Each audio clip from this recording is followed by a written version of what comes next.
My amplified unit, salute, welcome to the Amped Up Podcast for Thursday, July 27th, 2023. We indeed have a packed, stacked, and jacked show for you today. A show so big we don't even have the time to deliver a proper cold open teaser. But I will tell you this, some big topics being discussed in today's Amped Up Podcast, like Cody Rhodes. The company, latest reports say, has no plans for Cody Rhodes after Brock Lesnar. They are, quote, clueless on where to go next with Cody Rhodes post SummerSlam. If you follow the channel, you're probably not that shocked, nor is BC too surprised. But it's still unsettling to know that it's been 4 months since WrestleMania, and they have no direction for one of the biggest stars in pro wrestling today. If their sights are just to get Cody back to Roman Reigns at WrestleMania 40 in Philadelphia, well, that's still many, many moons away. And it is going to be a long, bumpy road for Cody and everybody else that decides to go along on that voyage. We all may be wanting to get off at the nearest rest stop. We'll talk about it. We'll talk about how ridiculous that notion even is. We'll talk about how negligent, how reckless that lack of booking for one of your top stars truly is. And we'll help the company out, as we've been doing for the over 5 years that BC has had this channel and my amplified unit has been along on this ride. We've been trying to help this company. We'll do it again big time in this Amped Up Podcast. Who could possibly Cody Rhodes go against after SummerSlam? What feuds are left? Because Cody has name-dropped a big name that he does not want to work with. And he's on the Raw roster. And he's got a big shiny gold title on his shoulder, and Cody says he does not want to work with him. So now you're plucking what top heels are on Monday Night Raw. We're going to discuss. And we're going to talk about how it's a shame we have to talk about it because the company, they don't know where to go with Cody Rhodes. And that's pretty evident after WrestleMania as well. Look at the summer that Cody's been having. We'll talk about it. We're also going to talk AEW, a massive topic over on the AEW side of the fence.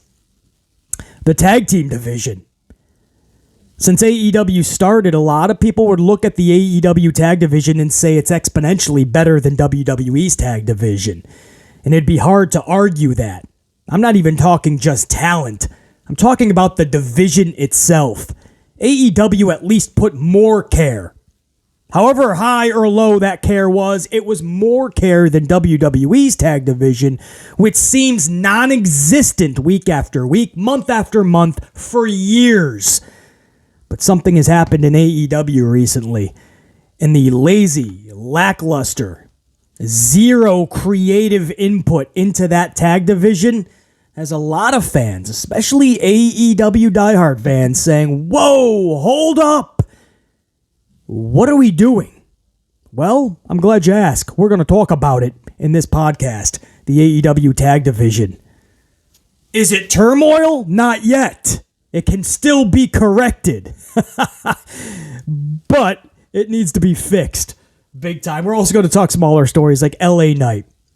No plans for SummerSlam at last check. Now we're hearing WWE is scrambling to try to get LA Knight at least on the show for like a segment.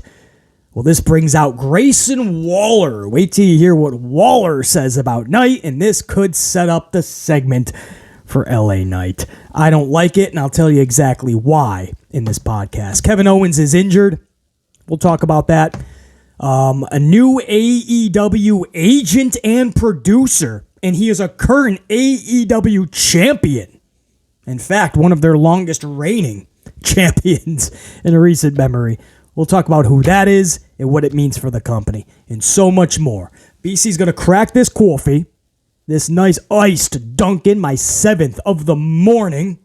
You guys are going to smash that up to let BC know you're amplified. And then they're going to come on right back so we all can get Amplify.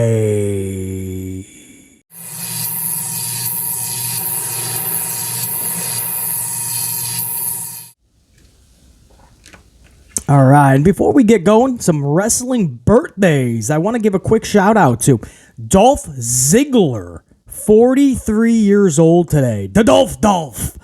Hard to imagine this dude heading into his mid-40s. He doesn't look it, and when he's in the ring, he still looks like he's in his prime whenever WWE decides to give him an opportunity to show such, but that's very few and far in between. Anyway, Dolph Ziggler, salute, gives BC more reason to drink more coffee. Dolph Ziggler, 43 years old. Over in AEW, Hangman Adam Page, 32 years old today. That's more like it, right? Mingle into your 20s and 30s and just stay there for a second. Relax. 32! Much more like it. Hangman Adam Page, 32. Adam Page is still a young buck. You see what I did? You see what I did there, didn't you? Hangman Adam Page is still a young buck, 32. Salute. Did I already drink my salute? Well, you know what? Here's more. Another salute. Here's to another 32 and beyond. Hangman Adam Page and Triple H, Paul Levesque McMahon, 54 years old today. Paul Levesque McMahon, 54 years old. Dude's an old man. I used to watch this guy do the spritzing on the road. Right, it was all about the game. Now it's all about the colonoscopy. It's all about the heart. And can it take it? Oh no. I saw him at the media scrum a month ago. He's got his little glasses on. He's trying to read like what matches. He's like, who was on? I don't even know. Cody took on Dominic. Yep. Good things for Cody on the horizon. He's got his glasses on. 54, bro. Salute to Paul Levesque McMahon. That's wild, 54. You look at Shawn Michaels and The Undertaker. I believe they're both 58 years old. To think that in 2 years, Shawn Michaels and Undertaker, my favorite wrestling match of all time, WrestleMania 25, in 2 years, to think that both those dudes are 60. 60! I can't fathom that. Real quick, let's knock these off. Kevin Owens, injured. We're hearing that the attack on Kevin Owens this past Monday was to kind of write him out of matches going forward, and he was injured last week. So then this past week, they kind of played it just like Liv Morgan. She was injured last week on Raw. This week, they just had Rhea Ripley break her arm twice. And now she's out indefinitely. So same thing with Owens. It looks like they just kind of, at least it's not bad enough to literally take him off of TV without writing him off. Because there's two different types of injuries. There's one where you can't even do a write-off. You're not cleared to do anything. You're not cleared to go out the curtain. And then there's those injuries where, you can go out, sell an injury, take some punches, some stomps, whatever. Do what Liv did with the chair. There's those type of things. So that's the good news. I have no clarity yet, no final reporting on what the actual injury is. Like Bailey, we're kind of still muffed on that. But it does look like that was done because Owens was not cleared to do any wrestling. So Sami Zayn was inserted into a Dominic Mysterio match. Betcha he wishes he wasn't. He was just fruit roll-upped, looking up at the lights. The kid from the Christmas Story flipped over. I can't get up. Sami Zayn is rolled up by Dominic, while Kevin Owens is written off TV. Now, we don't know if that's written off for a week, a month. I'm going to find out more about that. I'll try to get that info over to you guys. But KO, just like Liv Morgan, looks to have been written off TV for an unspecified amount of time. LA Knight. There's been no plans for LA Knight at SummerSlam. You know all about that on this channel, thoroughly. So it appears WWE has heard that outrage And now we're hearing they're scrambling to put LA Knight on the show. Well, for all those that say, oh man, all the bitching, the moaning, the complaining, the ranting, it's not going to do anything. Well, you know what? It puts them on the shows. Good job, Amplified Unit. I mean that. Salute. You know what I mean? When we do what our mission statement was from the jump and help the companies, that's what our goal is. That's what this podcast is about. Helping pro wrestling be great again. That's literally the mission, man. We have fun. We try to entertain in the process. But we just want to make wrestling great again. Fun. Like it used to be, and we know it still can be. So when we see somebody super over, yeah, they should be on TV. Casual fans should get to see them and how over they are. We shouldn't have to wait for months from now. Right? LA Knight was super over back coming out of the Bray Wyatt feud from Royal Rumble. That was in January, February.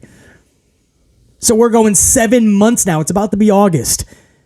7 months, and they couldn't come up with something for the dude that was getting super organically over. 7 months?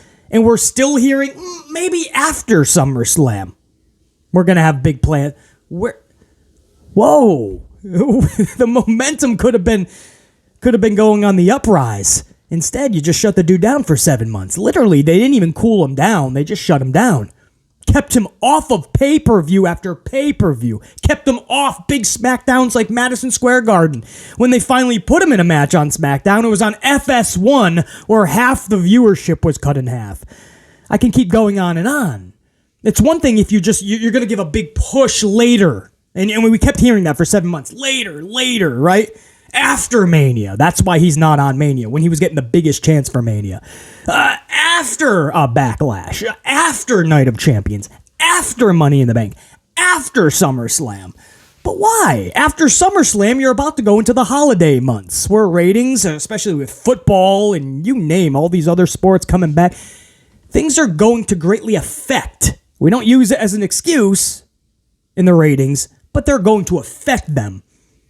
So why would you put LA Knight in that position?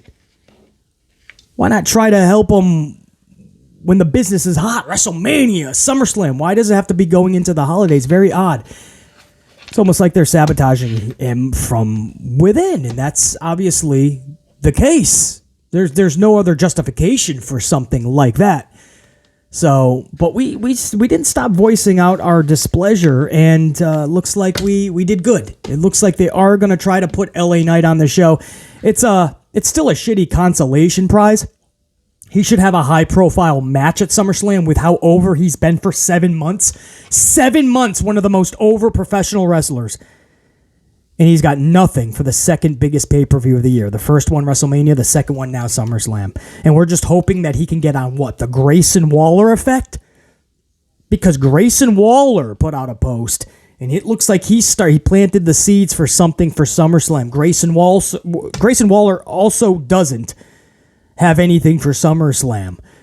So Grayson Waller put up a post kind of mocking the dirt sheets. Reports say that LA Knight needs the Grayson Waller rub to get over, or something like that. And he pretty much set up a SummerSlam segment with LA Knight. Now, we don't know if that's confirmed where they're going. We don't know if that's going to, now they're probably going to see that and go, well, Grayson just sold us on this idea. We can just stuff 5 minutes over here. Grayson has LA Knight out. LA Knight can fuck him up, and fans will go, hooray. So maybe Waller did this on his own. He just did that recently with The Rock. I don't believe The Rock responded. The Rock, said something. He posted something. The Rock said something. And then Grayson tried to make it a storyline. The Rock's like, I'm too busy for this. Shut up. Who is this kid?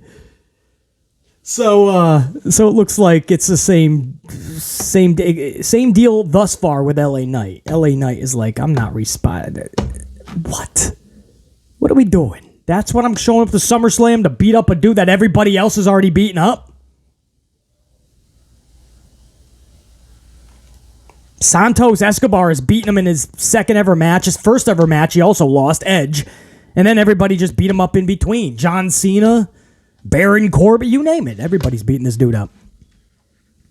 So I don't know how much of a rub LA Knight's really going to get in that SummerSlam segment, but it would put him on the show, and it would let tens of thousands of people in Detroit, millions at home, enjoying seeing LA Knight out there. So I don't know how you guys feel about that. It's a shame that we're even talking about. Just a week from Saturday is SummerSlam. So what is that, about 9 days?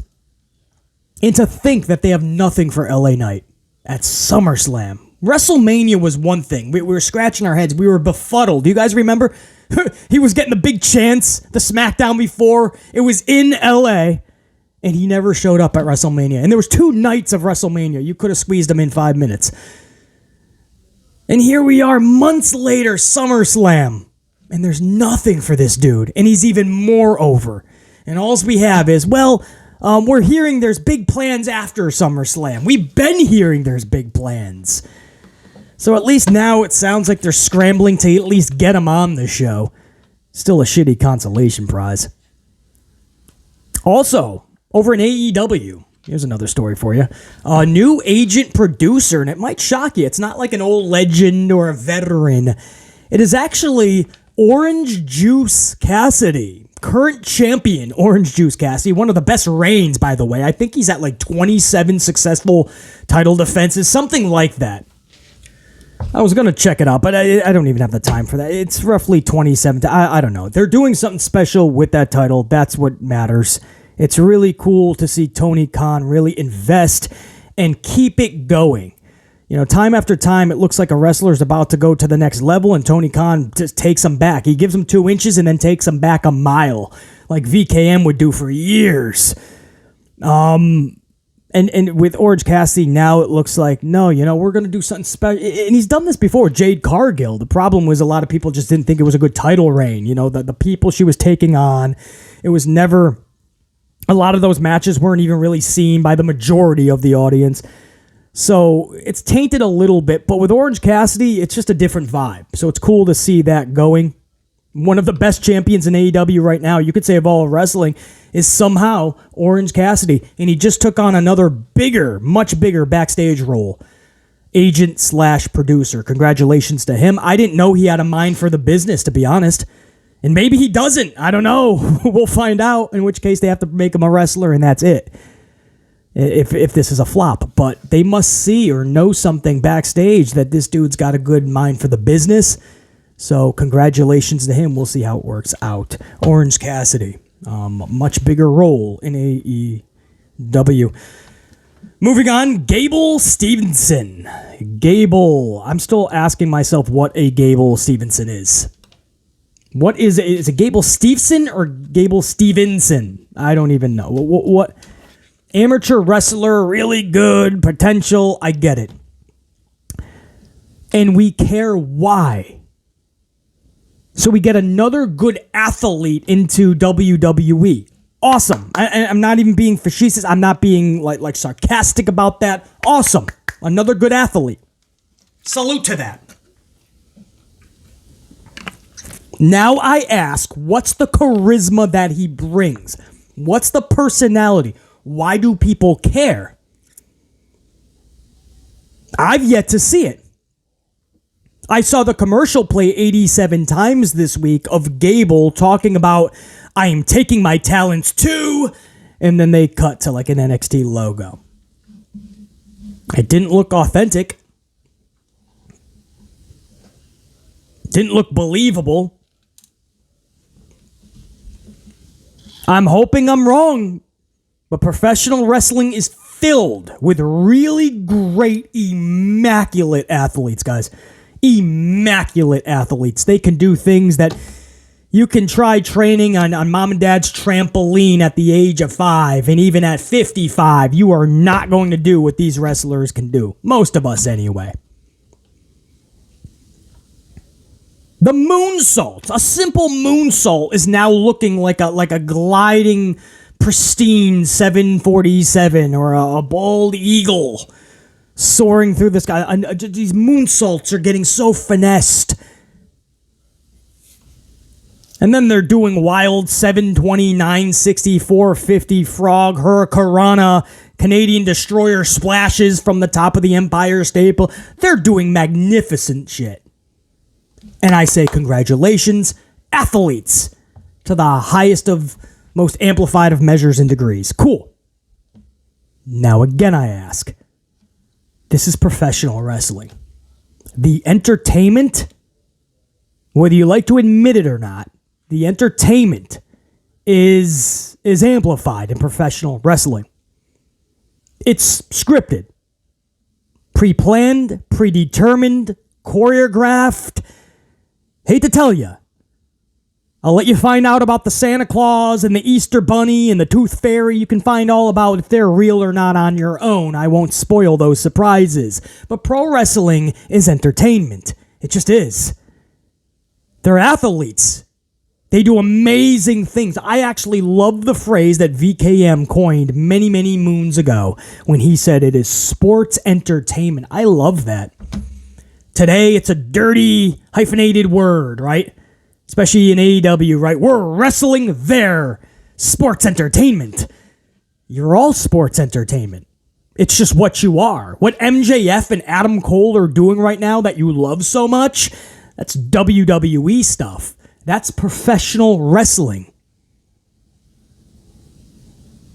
The Broadway show that Jericho and MJF put on many moons ago, the title celebrations that you see in AEW, just like you see in WWE, the goofy segments, the silly characters that you see in AEW, just like you see in WWE, you can call it an alternative. You could say, yeah, there's a little bit of that, but we're still more wrestling-based. That's fine.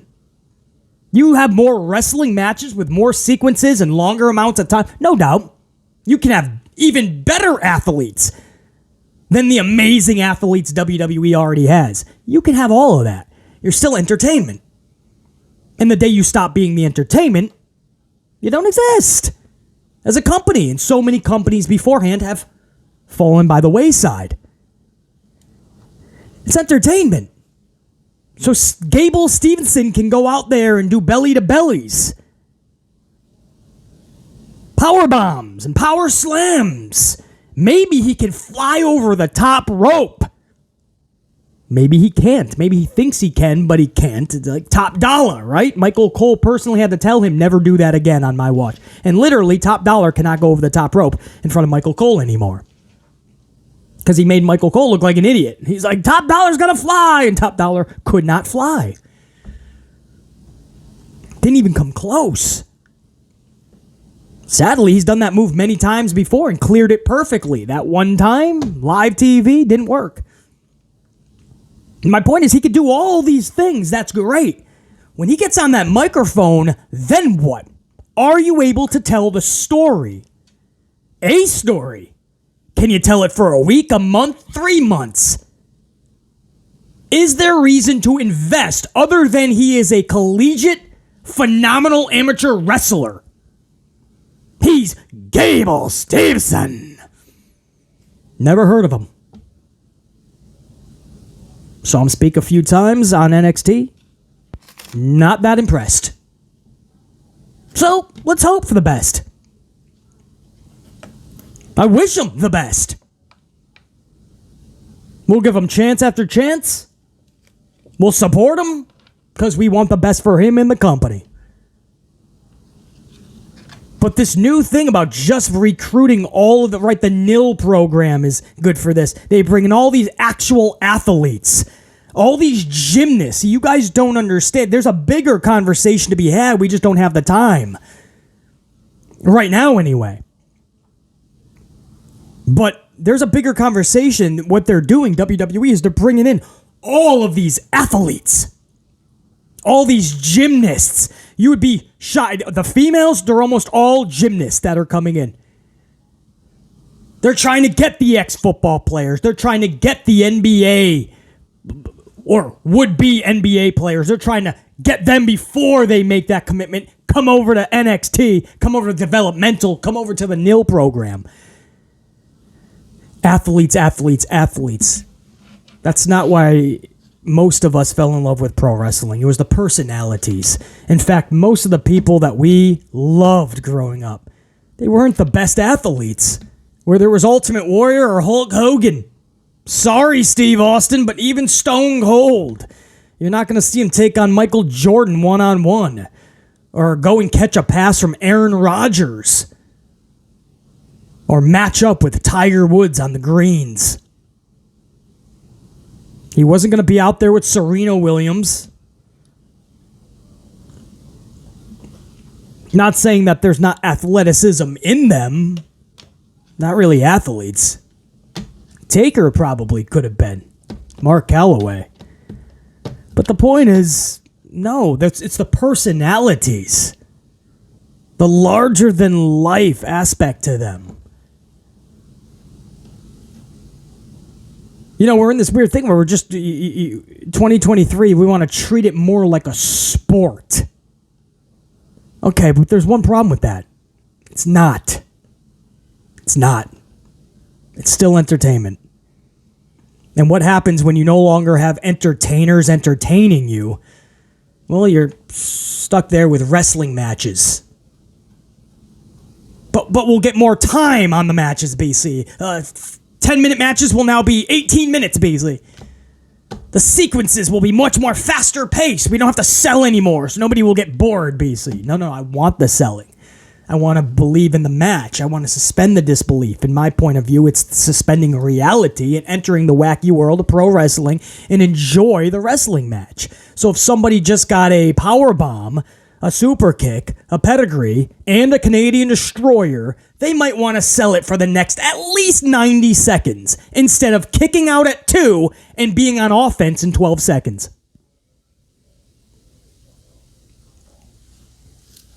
Wrestling matches on a wrestling show. What a concept. Love it.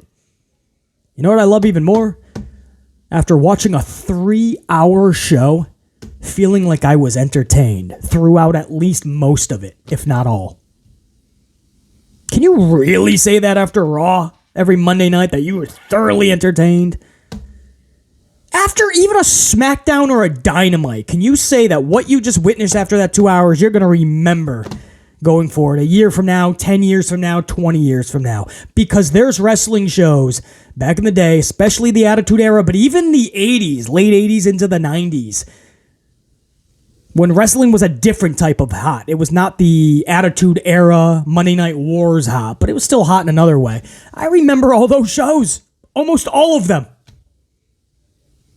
Every week, a couple, not just one, a couple, 2, 3 segments had us in the wow factor mode. These days, we have more professional wrestling than ever before, almost every night of the week. I mean, you look at the calendar, Saturdays and Sundays, you probably got a pay-per-view on one of those days between both companies. A lot of them anyway. During the month, you probably got a couple. Mondays, obviously, Raw. Tuesdays, NXT. Wednesday is Dynamite. Thursday, I believe, is Impact Wrestling, and maybe other promotional indie promotions have TV contract, but Thursday, Impact. Friday is SmackDown and Rampage. Saturday, again, if not a pay-per-view, you definitely got Collision every Saturday. Every day of the week, there's pro wrestling. You talk oversaturated? You talk overexposed? Yeah, that's pro wrestling in 2023. And yet there's one problem. We're not remembering anything. We don't care to. There's nothing memorable on these shows. Once in a blue moon, something big will happen. Bloodline, that's a good story. Okay. And it's been for the past year. That's a plus. I don't know what else we can really say, man. I enjoyed the Bray Wyatt LA Knight thing. In fact, people always say anytime somebody takes on Bray Wyatt, they come out worse. LA Knight became a superstar after his Bray Wyatt feud. And on this channel, I told you guys that was going to happen when everybody was scared for LA Knight. Oh, BC, this isn't going to be good, man. I know you like Bray Wyatt. And I said, guys, relax. I said it 1,000,000 times. My right-hand man, JR9 Gaming, James Shrimp Fajita, Strict Tango, all my unit will tell you. I've said it 1,000,000 times. LA Knight not only can afford that loss to Bray Wyatt, it should be happening, B. And C, Sometimes there's victory in defeat. I told you guys LA Knight is going to come out of this better than he went in. And I was right. I wouldn't fail you guys, man.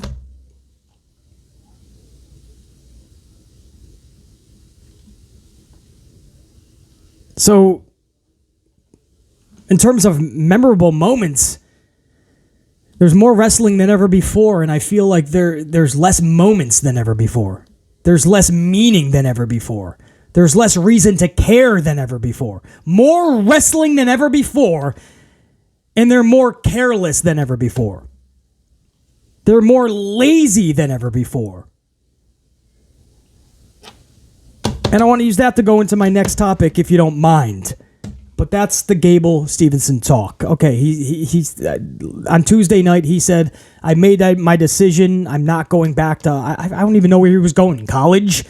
The Olympics? I don't know what his decision even was. JR9 said it. Hopefully JR9's got an NXT report that he's going to put in the comments below. I'm hoping. But the point is, I don't know what his decision was, but he said he's staying in NXT, or he's taking his talents to NXT. Okay, I hope you're also bringing charisma and a personality. That's all I'm asking for. Maybe he's got that, and I just haven't at BC, man. He's got it, man. Cool. That's all I'm asking for. I haven't seen enough of him. But it's a bigger discussion to be had. It's not just Gable. It's a lot of people they're bringing in. I've heard initial interviews, and it's not good. There's a term, it factor. A lot of the people they're bringing in, they don't have the it factor. In fact, it's like they don't even know anything about pro wrestling. It's like, oh, my dad used to watch it when we were kids. I think it'll be fun to do this. It's like, what? You think it'll be fun because you had family that used to watch it? Like, that's not how this... Anyway, go another hour on that subject, man. Personality and charisma, it is a lost art in professional wrestling today. But going into laziness now more than ever before, right? There's more wrestling than ever before. And AEW is a big reason for that. AEW just started approximately 5 years ago, give or take a few months. I'll say 5-ish year. Maybe it's 6 years, but we'll say 5. 5 years ago-ish, AEW starts. So it is relatively a newer company. And they have 3 primetime shows. It took WWE decades to get Monday Night Raw. From Vince McMahon Sr. over to McMahon Jr. And then in the 90s at some point, maybe mid to late 90s. What's Raw? 25, 30 years old? I don't know. Somewhere in the 90s, they finally got Monday Night Raw. And then years later, they got SmackDown. And there's no real third big show. NXT, we still don't know what NXT really is, but that was it. And NXT came way, many moons afterwards. In 5 years, you already have Dynamite on Wednesdays. You have Rampage on Fridays. And you have Collision on Saturdays. They are producing 5 hours of primetime television within 5 years, and none of them are hitting 1 million in viewership. I only bring that up because you would think they're getting all these TV shows because they're producing 2.5 millies. They're putting WWE to shame. TBS, TNT, Warner Discovery is giddy with joy. But it's not the case. They're like, we're doubling down on wrestling because we're hoping for the best. Meanwhile, Rampage and Collision are hovering around 500,000, many weeks below that. Collision a little more, I believe 6 they hit. College football's on the way. The UFC is on the way with some big fights in their prelims, and then you have a lot coming up, man. There's going to be Saturday NFL games too, correct? Not even, I'm talking before playoff. I don't know. They have a stack. I mean, the competition's coming. And don't be shocked if you're looking at Collision pulling in 400 or less thousand in viewership, and they're hovering around Rampage numbers yet again. They already did once, and they've only been around 2 months. So, I mean, 2 out of the 3 are struggling to hit 500,000. Your flagship, nowhere near 1 milli. Last week was Blood and Guts, like a mini pay-per-view show with B&G. So that, I believe, pulled 950 as I said it would. I knew they wouldn't hit 1 million because then you're asking 175,000 fans from the 825 the previous week to show up because of a B&G match. I said about 9. I said you might be able to pull 125. I literally said that in the podcast before B&G, and sure enough, I was correct. They pulled 950. I think it was legit, like 953. I was off by like 3,000 viewers. But still, we'll see what this week. But I would think this week would drop back to maybe 9-ish. I don't see how this would be a milli. Yankees were taking on the Mets in a big Subway Series. The women's soccer team, USA team, was also playing at the 9 p.m. hour, I want to say. So I don't know if they would pull a milli on this. I think maybe 9 is more realistic. The point is, Dynamite is struggling to get a milli. Your other two shows are just hovering around half a milli. If you add all three of them together, they fail to meet Raw's rating most weeks. So this week, I believe they did because of that high B&G rating from last week. But my point is, with all these shows, was it needed this soon? Of course not. It's a detriment, right? Many TV executives have told you that. The Eric Bischoffs, who, whether you like him or not, knows a lot about the TV side of things. He told you that. BC, who follows metrics, numbers, and statistics. I told you guys this would be more of a detriment. And we were all right. Bringing in Collision didn't do anything. In fact, initially it brought down Dynamite's rating. Again, without B&G, they would not have hit the 950. So that came at the right time. And again, they may fall back to earth starting this week in the ratings. But a lot of people said 3 shows within 5 years, that's not smart business. And so far, it's not smart business. It's a lot of wrestling. But the one thing that they had going for them, a solid, packed, stacked, and jacked tag team division. You looked at AEW's tag division from the jump, and you got a sense that they were going to do tag wrestling the right way. And when FTR went over there, you guys remember FTR said, we are going to AEW and we're going to reestablish professional wrestling old school. We're going to bring back all the rules and we're going to make it matter and mean something again. And what happened immediately? They followed no rules. Can't even just blame them. The referees, it would look anyway, especially when AEW started.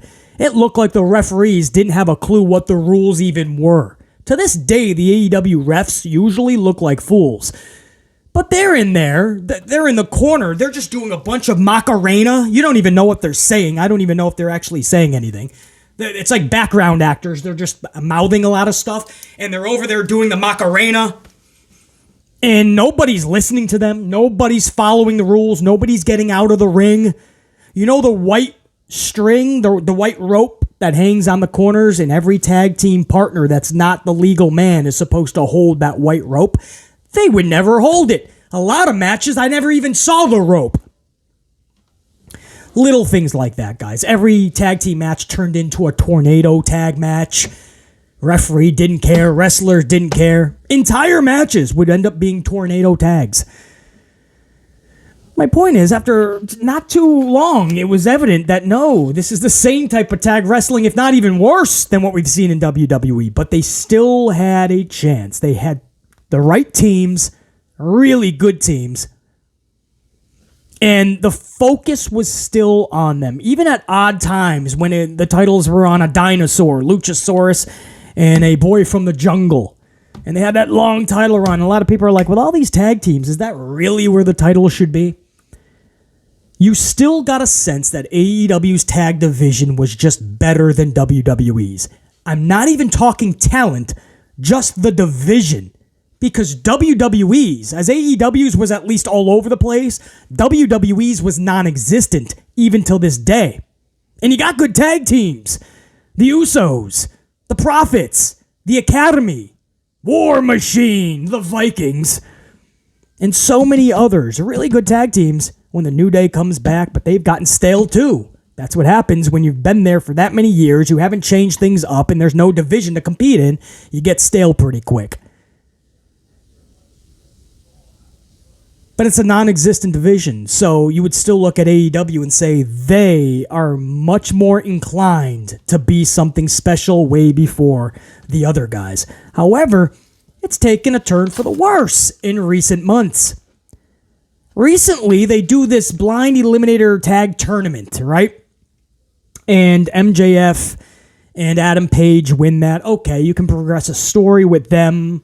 It's interesting for the fans, and you do it through this stupid tag tournament. Okay.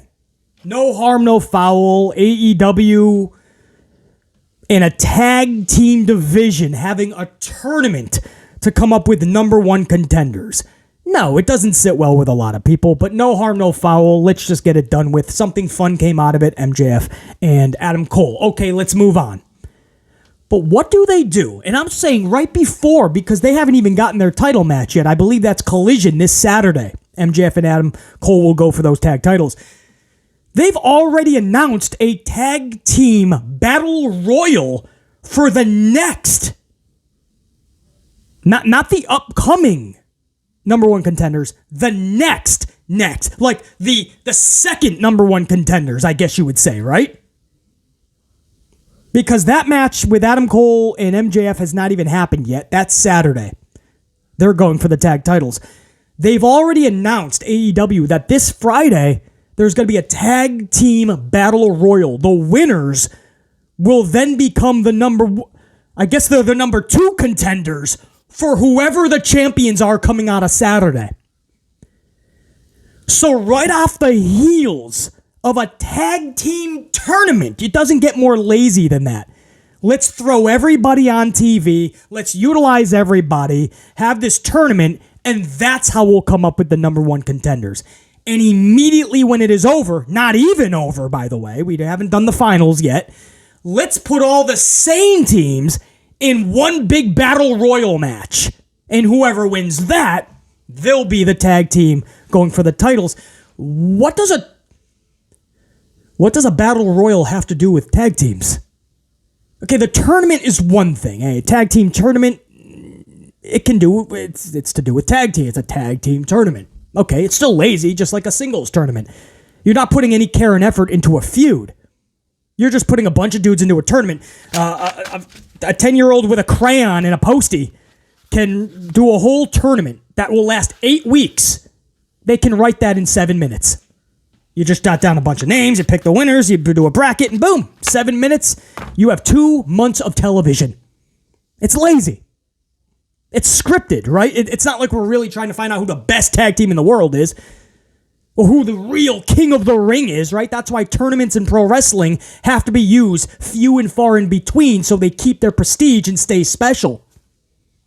Because when you do one too many, it's absolutely ridiculous. It's ludicrous. Every month there seems to be a new tournament in one of, or if not both of these companies. Every month there's a new tournament. But okay, let's just put the tournament aside. The tournament is not even over yet. The tournament is not even over yet.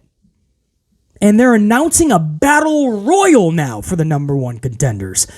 What does a battle royal have to do with tag teams? That's not working your way up the tag team ladder and earning your way to be number one contenders. Is the ranking system in AEW fully done, by the way? Is that done? Because when they started, they were going to be all sports-centric. We're going to be more about the wrestling and more of a sport, and we're going to keep the rankings. We're going to keep wins and losses are going to matter, right? And we're going to have a ranking system, and that's how we're going to get to the number one contenders. Well, a tournament back-to-back with a battle royal has nothing to do with a ranking system. It shows that you don't even know who the number one contenders are and you don't care. It's been a free-for-all for months in AEW with the tag teams. Good matches for sure. FTR just put out a really good one. Was it Collision a week or two ago? No question. AEW has great wrestlers and put on great wrestling matches. No question. That's not the point, though. It's the division. Where is the division going? FTR defending titles against people that win tournaments back-to-back with people that win battle royals.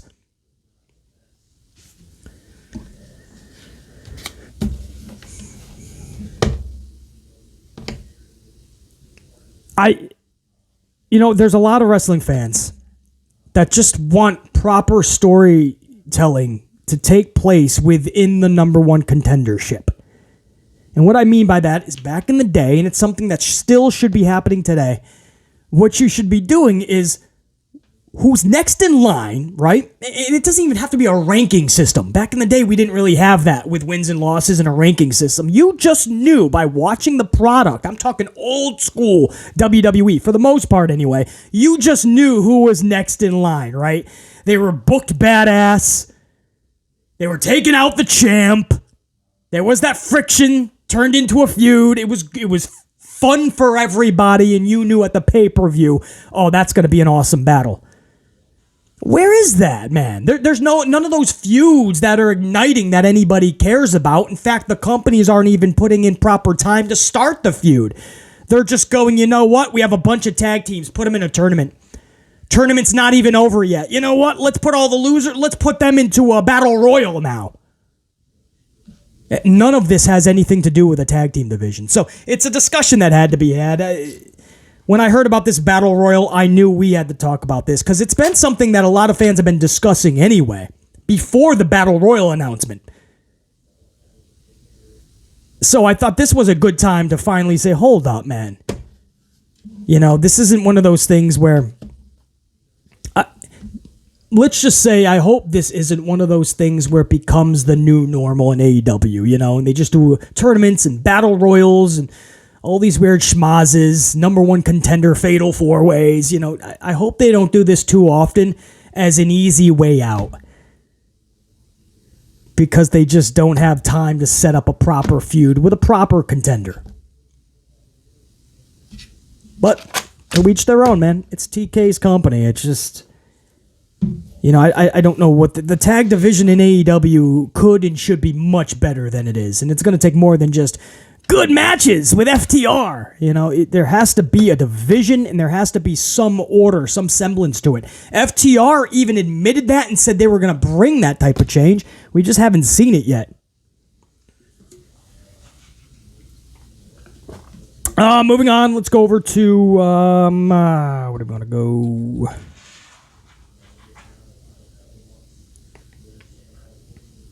Did I mention Hulk Hogan? Hulk Hogan is engaged, man. Did I already mention this? Hulk Hogan engaged to his yoga trainer, Sky Daly. She's 44 years old. Hogan's almost 70, 69.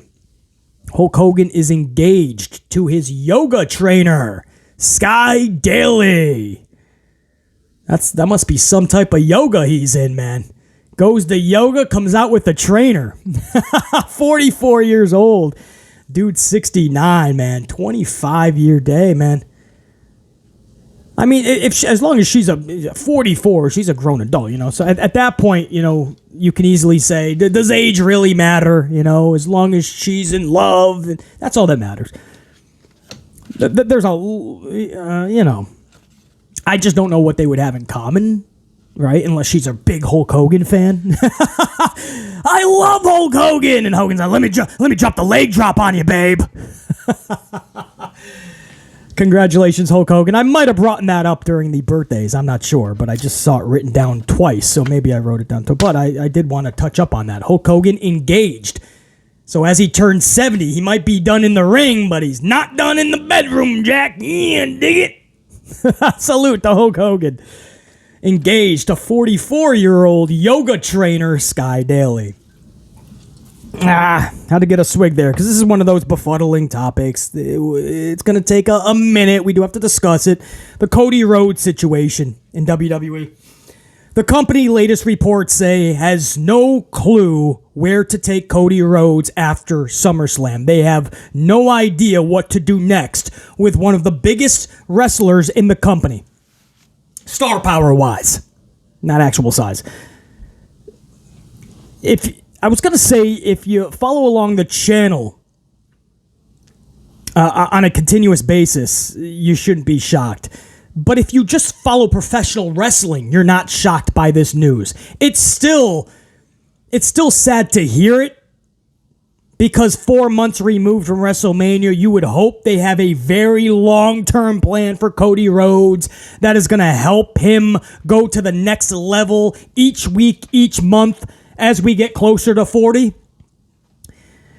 But just like you've seen with LA Knight and so many others, not only do they not have a clue, I don't even believe they put effort into any of this. I truly believe the original plan was Cody was getting the title at WrestleMania. Because Roman, we already knew, was taking a near 2-month vacation. I think it was supposed to be 2 full, if not more months. He came back a little before 2 months. And I think that was because they kept the title on him. I think it was supposed to be what we originally heard. 2 months bare minimum, he was gone. And he did end up leaving for a couple of months, nearly. And then Cody takes the title, and the next night on Raw, Brock attacks him. Why? Because Brock took on Roman that last time, and the stipulation was if Brock loses, he can never take on Roman again for the title. So that would give the biggest reason imaginable as to why he would attack Cody Rhodes, to go for the title that he couldn't go after for Roman Reigns. So everything works out perfectly. Roman goes on vacation. And they didn't have any of this planned after vacation, but when he came back, it was 2 tag team matches, and he's just been in a family implosion storyline. Nothing Roman has done since Mania calls for him to have a title. In fact, what he's feuding with right now with Jason Uso is that red tribal lay more than the title. Who's the real tribal chief? The championship is like the icing on top of the cake or the cherry on the sundae. Nothing Roman has done since WrestleMania, the last 4 months plus, would call for him to have that championship. Everything Cody has done would call for him to have the title. So I truly believe that was the way they were going. Everything was sitting right in their lap for them to do it, and then last minute they said, we just can't do it. And I honestly believe it was VKM and HHH together who sat down and just said, yeah, I feel comfortable with this decision. Let's keep it on Roman. With H having obviously the final, so H said that after on the post-media scrum at SummerSlam, he said, no, my call, sometimes we get it right, sometimes we get it wrong. That was a quote. So, it doesn't matter. At this point, we say the company obviously botched that majorly. We know that now more than ever. And because of that, Cody, I have to set that up. I've said that a million times on the channel, sound like a broken record. Sorry, not sorry. I have to say that because some people just don't understand it or they're newer to the channel. And when you recap it like that, you easily see how big of a botch that was. And it's even bigger than you even think hearing about it. Because now you look at where we are throughout the whole summer. Cody involved in a feud and a storyline, that's right, air quotes on both, with no purpose or no reason.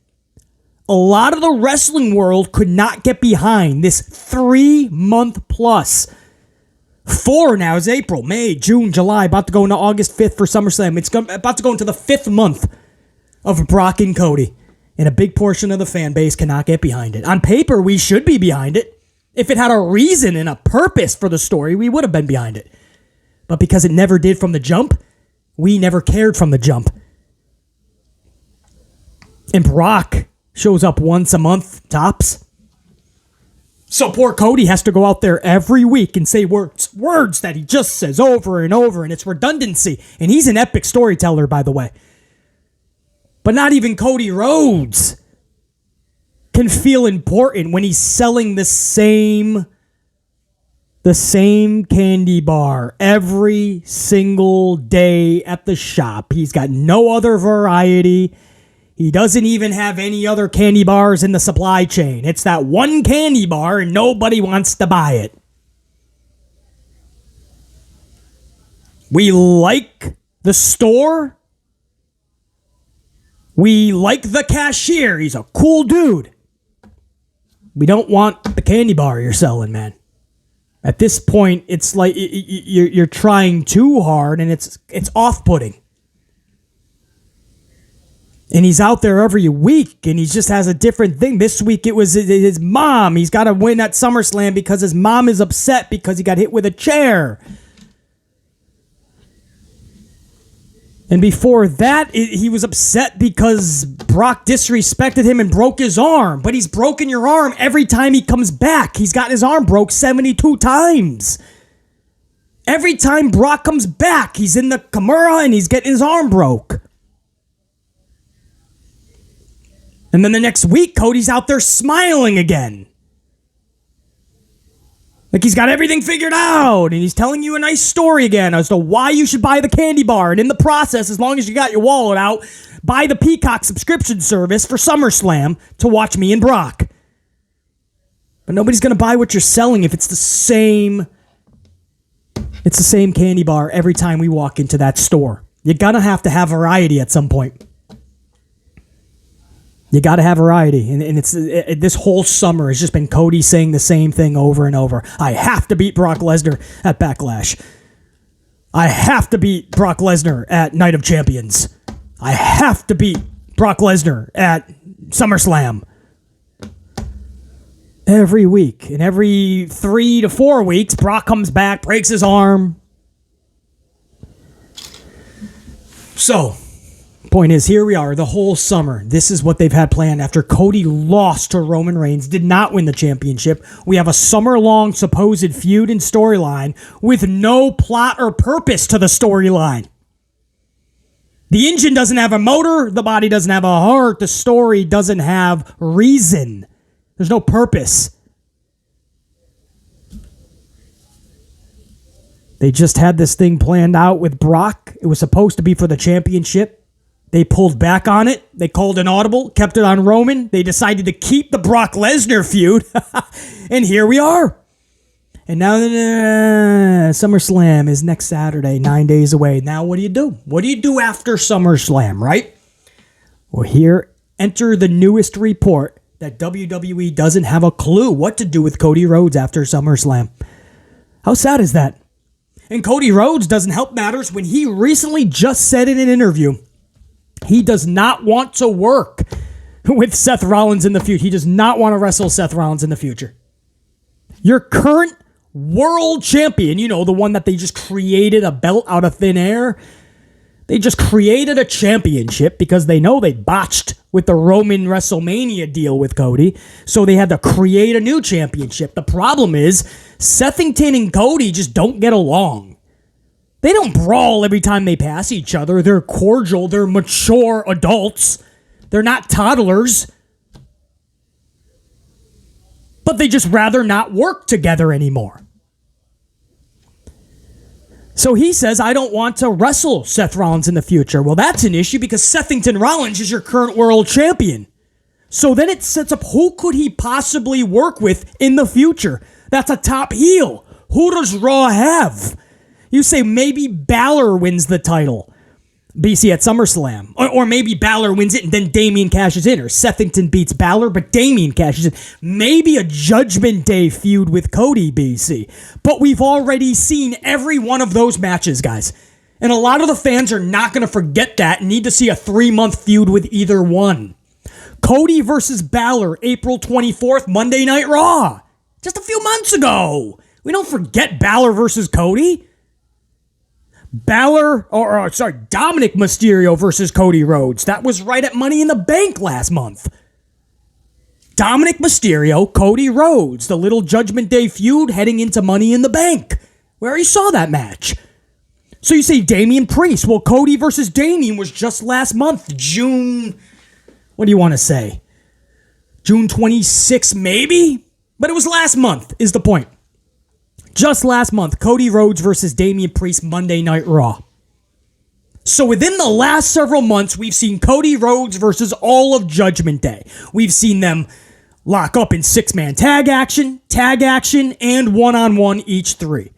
So if you're saying it's going to be a Judgment Day Cody feud going into Survivor Series, the rest of the months going into the end of the year, oh, you better do this immaculately. You better have this planned out since last week, last month. Because who else is left? Gunther? Is Cody going to go for an IC title? I don't want to ever take on Sethington again, even though he's a world champion, but I'll go for the mid-card title. That's like the Wardlow botch when he said, I don't want to be in the tournament to take on CM Punk when he comes back, right? First, you get the interim championship. But more than that, you get to be the first person to take on CM Punk when he comes back. And Wardlow goes, I don't want to be interim champion. I want to be the real thing. I want to be the real champ.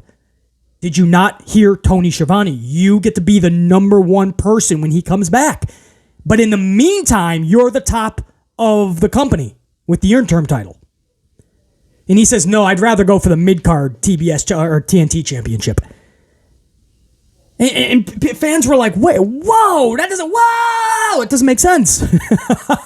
Right? This would be like that. Like, I don't want to work with Sethington. We don't get along. But I will go for Gunther's IC title. Well, shit, we've seen Cody Rhodes as IC champion when he was in the Stardust days. I don't know if it was actually with Stardust. It might have been when he was like Legacy or that type of Cody Rhodes. But I remember him holding the IC title. We've already seen that before he was a superstar. So Gunther and Cody for an IC... Or you say, well, maybe Gunther loses it to Drew McIntyre, which, by the way, makes zero sense either way, because Drew McIntyre with the world title... When Drew won the world title at WrestleMania a few years ago, that did nothing for the title, did nothing for Drew, and the fans were bored out of their dome pieces. You think putting another title, this time a mid-card on Drew Snooze-Entire, is going to help anything? Much respect to Drew, but they got to change things up. They got to switch it up with Drew. There's got to be more personality when he's on the mic. They got to get him away from Scooter McStevenson, Matthew P.H. Riddle. They got to get them separated. Drew McIntyre cannot be a clown sideshow with Matthew P.H. Riddle, Scooter McStevenson. Drew McIntyre is a beast. He needs to sound it. He needs to be it. He's got to get amplified. Giving him a mid-card title is not going to help Drew Snooze-Entire. And what's it say about Gunther? So you say, okay, either way, Gunther loses the title, BC, and then you can set up a Gunther-Cody Rhodes feud. Well, you better hope. Because what's left? Judgment Day, he's already taken them all on. Gunther would be all that's left, top heel status on Raw, and I don't know how you do that. IC title doesn't make sense, and Gunther losing the title just to go into a Cody feud, which unfortunately he would have to lose if you're setting Cody up for something big next year. Right, that's what we're told. WrestleMania 40, we just don't know how to get Cody there. Well, that's a problem. And you can't just sacrifice somebody like Gunther because you don't know how to get him there. Who else is the big heel? Lashley's over on SmackDown. He possibly could have been. They botched Bob Lashley so many times, but I believe he's SmackDown. Wasn't he just picking up the Street Profits in a limousine? He's picking them up in a limousine. They're all fucking toasting some Chardonnay, and they're heading to the Justin Bieber concert. Taylor Swift. They're Swifties. Who is left big heel status? You look at every finish to Monday Night Raw. It's either got Judgment Day or Gunther and Imperium. So no, BC is not stunned, and I'm sure most of the Amplified unit is not shocked at the latest report that they don't have a clue what to do with Cody after SummerSlam. It's the reason you shouldn't be shocked. It's the reason we've just seen over 4 months of a Brock Cody feud that was never a feud to begin with, because it never had a purpose. And Brock shows up once a month. 4 months Cody Rhodes has had to go out there with his little suit and his big-ass smile, half the time with a broken arm, and tell you a story about whatever you want to talk about.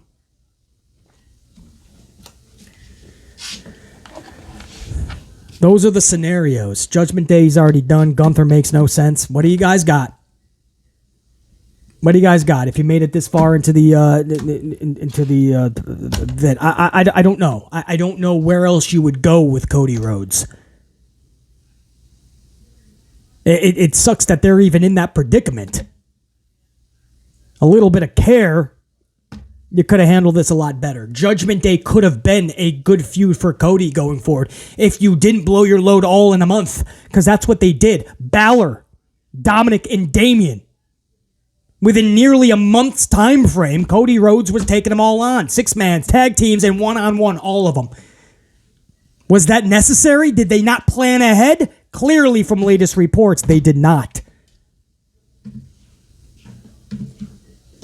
So we'll see what they have. I was going to say plan. We'll see what they actually end up doing.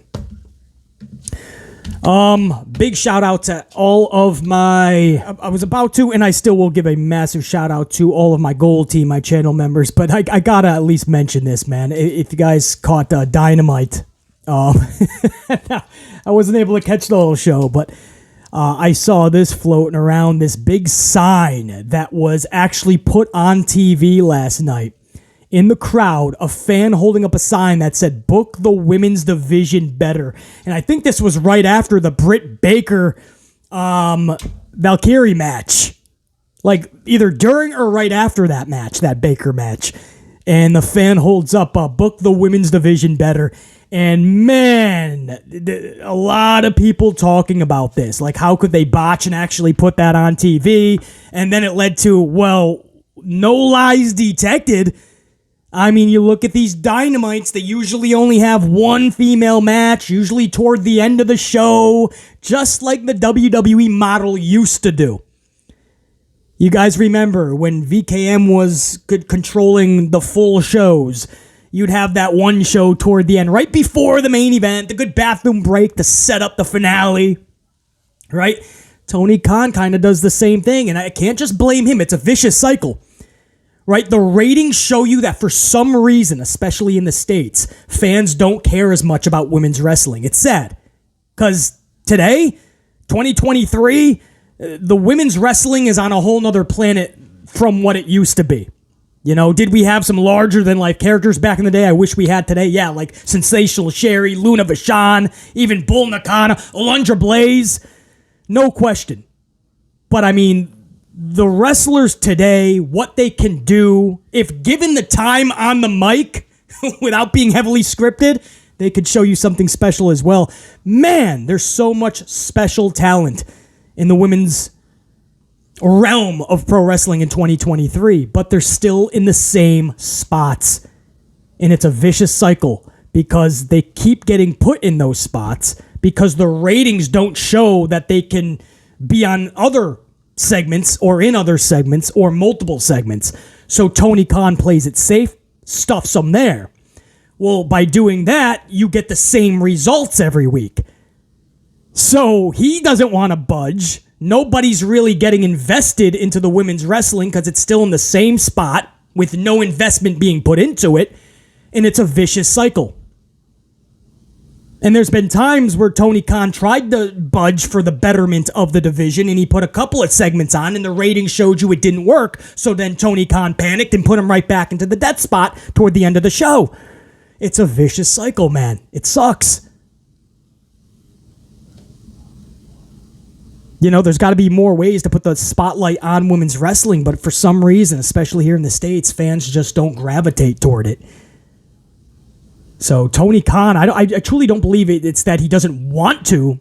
He knows he's trying to pull in the best of ratings, and those ratings, most of the time, they drag the show rating down. So it's such a vicious cycle. But like a lot of people were talking about how, yeah, these one female match every show, it's not cutting it.